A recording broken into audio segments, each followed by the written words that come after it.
Merchandising কেন এত demanding? বর্তমানে বেশিরভাগ টেক্সটাইল ইঞ্জিনিয়ারের ডিপার্টমেন্ট ক্যারিয়ার করতে চায় কেন, এবং ক্যারিয়ারের শুরুতে এই ডিপার্টমেন্টে ঢোকা কতটুকু এফেক্টিভ? আসুন উত্তরগুলো জেনে নিই। গার্মেন্টস ইন্ডাস্ট্রি হার্টবিট বলা হয় মার্চেন্ডাইজিং ডিপার্টমেন্টকে, কারণ এই ডিপার্টমেন্টে রয়েছে বায়ারের সাথে সরাসরি কাজের সুযোগ, অর্ডার, স্যাম্পল, প্রোডাকশন ও শিপমেন্ট সব ফলো মার্চেন্ডাইজিং করে।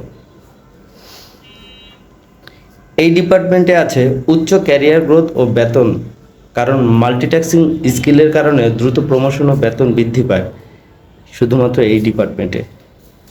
আর পুরো প্রোডাকশন প্রসেস মার্চেন্ডাইজিং টিমের মাধ্যমে পরিচালিত হয়।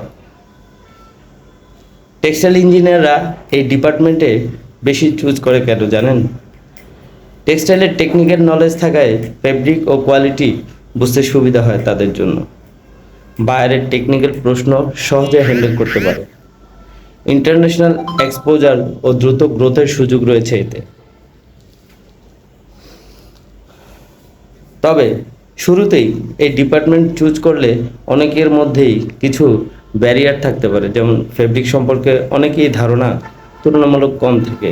তাই অভিজ্ঞদের অনেকেই পরামর্শ দিয়ে থাকেন যে কমপক্ষে 1 থেকে 2 বছর প্রোডাকশন জব করতে পারলে অথবা ইন্ডাস্ট্রিয়াল ইঞ্জিনিয়ারিং ডিপার্টমেন্টে জব করতে পারলে ফেব্রিক সম্পর্কে ভালো আইডিয়া হয়, যেটা তার মার্চেন্ডাইজিং ক্যারিয়ারে ভ্যালু অ্যাড করে খুব বেশি।